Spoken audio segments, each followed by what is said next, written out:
Welcome to my YouTube channel Shri Sougata astrochemist. সকল দর্শক বন্ধুকে আমার ইউটিউব চ্যানেলে স্বাগত। তো আজকের আমি রাহু দ্বাদশভাবে অর্থাৎ 12 নম্বর স্থানে দ্বাদশ স্থানে বসে থাকলে কি ফল দেয়, অর্থাৎ Rahu in 12th house. 12th হাউসে যদি রাহু বসে থাকে তাহলে কি রেজাল্ট দিতে পারে, আজকের এই নিয়ে আলোচনা করব। তো 12th হাউস সম্পর্কে একটু বলছি। 12th হাউস হচ্ছে আমাদের মানে 12 নম্বর যে ঘর, লগ্ন ভাব থেকে 12 নম্বর ঘর। 12th হাউস হচ্ছে আমাদের সব শেষ, আমাদের জীবনের শেষ। লগ্ন যদি আমাদের জন্ম হয় তাহলে 12th হাউস হচ্ছে সমস্ত শেষ আমাদের। এটা হচ্ছে অন্তিম কাল, মৃত্যু বা মোক্ষ, অনেকে বলে মোক্ষ, অর্থাৎ আমাদের মৃত্যুটা কেমন হবে এটা বলে দিতে পারে 12th হাউস। অনেকে বলে অষ্টম ভাবকে মৃত্যু ভাব, হ্যাঁ লেখাও আছে অষ্টম ভাবকে মৃত্যু ভাব, কিন্তু অষ্টম ভাব হচ্ছে অকাল মৃত্যু। কেন, অনেকগুলো ঘরের আগে কিন্তু অষ্টম ভাব আছে। অষ্টম ভাব হচ্ছে হঠাৎ মৃত্যু, আনন্যাচারাল ডেথও অষ্টম ভাব থেকে বিচার হয়। এটা হয়তো অনেকে হয়তো বলে না। আর 12th হাউস হচ্ছে স্বাভাবিক মৃত্যু এবং শেষ জীবনের যে মৃত্যু, যখন আমাদের সব শেষ, জীবন চক্রটা পুরো শেষ হয়ে গিয়ে 12 নম্বর ঘরে এসে থামছে। আর কি বিচার হয়, যেহেতু 12th হাউস হচ্ছে দ্বাদশ ভাবের 3টে দুস্থান, যে 3টে 6, 8, 12 এর মধ্যে অন্তিম দুস্থান, তাই 12th হাউসটা হচ্ছে 12th হাউস থেকে ব্যয়, ক্ষতি ইত্যাদি বিচার হয়। 12th হাউস থেকে আরেকটা কি বিচার হয়, আমাদের ঘুম, আমাদের শয্যা সুখ, আমরা শুয়ে যখন ঘুমোই সেটা থেকে, আমাদের বেডরুম, সেটা 12th হাউস থেকে বিচার হয়। আমরা যে স্বপ্ন দেখি, আমাদের ড্রিম, সেটা 12th হাউস থেকে বিচার হয়। 12th হাউস হচ্ছে অন্যতম একটা রহস্যময় ঘর। এটা স্পিরিচুয়ালিটিও দেখা হয়। এই ঘরে গিয়ে আমাদের সমস্ত চাওয়া পাওয়া সব শেষ হয়ে যায়। এই ঘরটা এমনই একটা ঘর। এটা হচ্ছে শূন্য, একটা শূন্যতে বিরাজ করা। এই ঘরের মধ্যে যখন একটা মানুষ অন্তিম সময়ে চলে আসে, সে জানে আমার জীবনে আর কিছু হবে না, আর কিছু নেই। সমস্ত আধ্যাত্মিক ভগবান ঈশ্বরের পথে শরণাপন্ন হয়, যদি সে ভালো মানুষ হয় অবশ্যই। তাহলে 12th হাউসের হচ্ছে এটাই হচ্ছে মহিমা। এছাড়াও 12th হাউস থেকে বিচার হয়, জেল বিচার হয়, বিদেশ যাত্রা বিচার হয়। এছাড়াও 12th হাউস থেকে বিচার হয় মোক্ষ, ঈশ্বর দর্শন বিচার হয়। এইসব বিষয়গুলো বিচার হয়। ভৌতিক ব্যাপার বিচার হয়, ভূত প্রেত, এটা 12th হাউস থেকে বিচার হয়।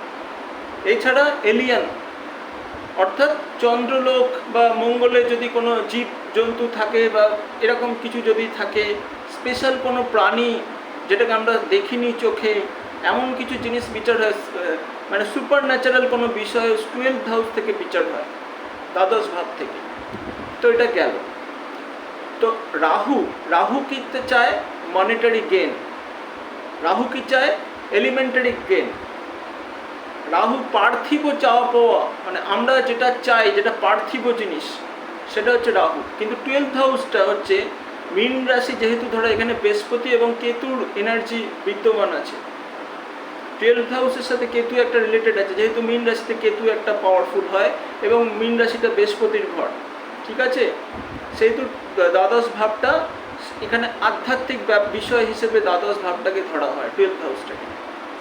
এবার রাহু কি করছে, যে মনিটারি গেইন, আমি টাকা পয়সা চাওয়া, ফিনান্সিয়াল গেইন, বা আমরা যে সমস্ত পার্থিব চাওয়া, আমাদের পার্থিব চাওয়া, আমি বড় হতে চাই, জাগতিক সুখ সুবিধে, হ্যাঁ, গাড়ি বাড়ি ইত্যাদি, রাহু এটা চায়। রাহু কোনোদিন আধ্যাত্মিক কিছু চায় না, আধ্যাত্মিক বিষয়বস্তু রাহু ফলো করে না। রাহুর হচ্ছে যেটা বাস্তবিক, সেটা হচ্ছে রাহু। আমি একটা লোক বাইক চালিয়ে যাচ্ছে, আমার ইচ্ছা করলো, আমি সাইকেল নিয়ে যাচ্ছি বা হেঁটে যাচ্ছি, আমার ইচ্ছা করলো বাইক কেনা, এই বাইক আমাকে কিনতেই হবে। এই বাইকটা আমাকে চাই, আমার বাইকটা কিনতে হবে, আর এই বাইকটাই আমার চাই, এই কোম্পানির বাইকটাই চাই, তাহলে সেখানে কিন্তু এটা রাহু, এটা আমার ডিজায়ার, আমার চাওয়া। তাহলে আমরা কোনটা চাইছি সেটাই রাহু। কিন্তু রাহু যখন 12th হাউসে বসে যায়, একটা মানুষের চাওয়া পাওয়া তো সেখানে সব শেষ। তাহলে রাহু এখানে এসে আপসেট হয়ে যায়, কনফিউজড হয়ে যায়। রাহু যখন 12th হাউসে বসে যায় তখন সে ভাবে যে কি করবে এখানটায়, এটা তো স্পিরিচুয়াল হাউস, এখানে তো কিছু নেই, চাওয়া পাওয়ার মতো কিছু নেই।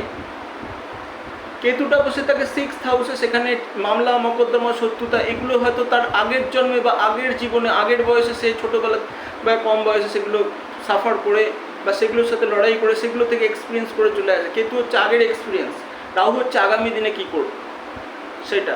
এবার 12th হাউসে গিয়ে যদি রাহু বসে থাকে, সে এবার দেখছে যে জীবনটা তো সব খরচা, জীবনে কিছু নেই, সব মানে এটা আর কিছু পাওয়ার নেই।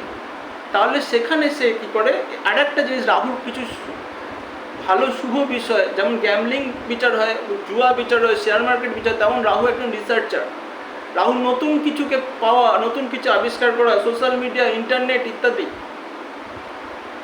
বিজ্ঞানের নতুন নতুন জিনিস। রাহু নাস্তিক কিন্তু রাহু বিজ্ঞানকে খুব মানে, ঠিক আছে। তো রাহু যদি 12th হাউসে থাকে, সেখানে কিন্তু রাহু এখানে কনফিউজ হয়ে যায়, সে আধ্যাত্মিক বিষয়টা কি আধ্যাত্মিক, সে আধ্যাত্মিক বিষয়ে কিছু বোঝেই না, সে তো জাগতিক সুখ সুবিধে চায়। তাহলে এখানে সে কি করবে না, সে তখন বলবে যে আমি আধ্যাত্মিক দিকটা দেখি, এখানে কি পাওয়া যায়, এখানে নতুন কিছু পাওয়া যায়। তো এখানে যদি রাহু কারোর বসে থাকে, সেই রাহুটা কিন্তু জোরালো হয় না, রাহুর প্রভাব জোরালো হয় না, কিন্তু সেই রাহু কিন্তু জাতককে আধ্যাত্মিক দিকে নিয়ে যায় এবং সে আধ্যাত্মিক বিষয়গুলো শিখতে চায়। এই বিষয়টা কিন্তু দেখা যায়, আধ্যাত্মিক বিষয়, স্পিরিচুয়াল বিষয়, এগুলো নিয়ে সে পড়াশোনা করে, সে লেখালেখি করতে পারে, সে বিভিন্ন ম্যাগাজিন পড়ে সবগুলো নিয়ে।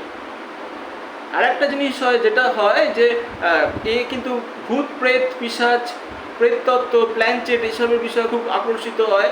আর একটা জিনিস, এ কিন্তু এই মহাকাশ বিজ্ঞান বা এই এলিয়ান কোনো সুপার ন্যাচারাল বিষয়, ঠিক আছে, এই সব বিষয়গুলো নিয়েও কিন্তু সে কিন্তু ভাবনা চিন্তা করে বা সে রিসার্চ করতে শুরু করে দেয়। তো এটা গেল রাহু 12th হাউসে কী ফল দেয়। অনেকের মতে 12th হাউসে রাহু খুব ব্যয় করে, কিন্তু পাপক একটা দুস্থানেই যদি রাহু, 12th হাউসটা যদি মিথুন রাশি, বৃষ রাশি, কন্যা রাশি, তুলা রাশি, মকর রাশি, কুম্ভ রাশি, এই কটা হয়, অর্থাৎ শুক্রের ঘর, বুধের ঘর এবং স্যাটার্নের ঘর যদি হয়, রাশি হয়, এবং সেটা যদি 12th হাউস হয়, তাহলে খরচাটা থেকে জাতককে রেহাই দেয়, বা খরচা বা লস বা ক্ষতি এগুলোর থেকে জাতককে অনেকটা বাঁচিয়ে দেয়। কেননা দুস্থানে যদি অনেক সময় পাপগ্রহ বসলে সেই দুস্থানের ব্যাড এনার্জিটাকে নষ্ট করে দেয়। কিন্তু রাহু যদি 12th হাউসে যদি নিচস্থ অবস্থায় হয়, সেটা যদি মঙ্গলের ঘর, রবির রাশি, মঙ্গলের রাশি বা চন্দ্রের রাশি বা বৃহস্পতির রাশি যদি হয়, তাহলে কিন্তু এখানে কিন্তু আবার রাহু খরচা বেশি করিয়ে দিতে পারে নানা রকম, এবং রোগ ভোগ, হসপিটালাইজেশন এগুলোতেও খরচা করতে পারে, এগুলো হয়। আর একটা জিনিস, 12th হাউস থেকে বিদেশ যাওয়ার বিচার হয়, বিদেশ যাওয়ার বিচার, বিদেশ ভ্রমণ বিচার হয়, তীর্থ ভ্রমণও বিচার হয়। তাহলে রাহু যদি 12th হাউসে বসে থাকে, জাতকের একটা সময় ছোট থেকেই তার আকাঙ্ক্ষা থাকবে যে আমি বিভিন্ন দেশ বিদেশ ঘুরে বেড়াবো, এবং সে বাইরেতেও যাত্রা করে, এবং বুড়ো বয়সে কিন্তু সে বিভিন্ন জায়গায় তীর্থ ভ্রমণ করে। এটা কিন্তু রাহু 12th হাউসে থাকলে হয়।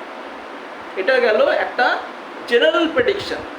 এরপরে দেখতে হবে যে প্রত্যেকটা হাউসে কোন কোন গ্রহ বসে আছে, রাহু কোন নক্ষত্রে বসে আছে, কোন রাশিতে বসে আছে, রাহু যে রাশিতে বসে আছে 12th হাউসে, 12th লর্ড কোথায় বসে আছে, এগুলো দেখে পুরো প্রেডিকশন করতে হবে। বা রাহুর পজিশন নবাংশ কুণ্ডলিতে কোথায় আছে, বা 12th হাউসের লর্ড নবাংশতে কোথায় বসে আছে, কোন রাশিতে বসে আছে, ঠিক আছে, এগুলো দেখতে হবে। তো তবে কিন্তু একটা পারফেক্ট প্রেডিকশন আসবে। তো আজকের মতো এখানেই আমি ভিডিওটি শেষ করলাম। আশা করি আপনাদের ভালো লেগেছে। আর আপনারা আমাকে জানাবেন, আরও কিছু বিষয় জানতে চাইলে কমেন্ট করবেন, নিশ্চয়ই কমেন্ট করবেন।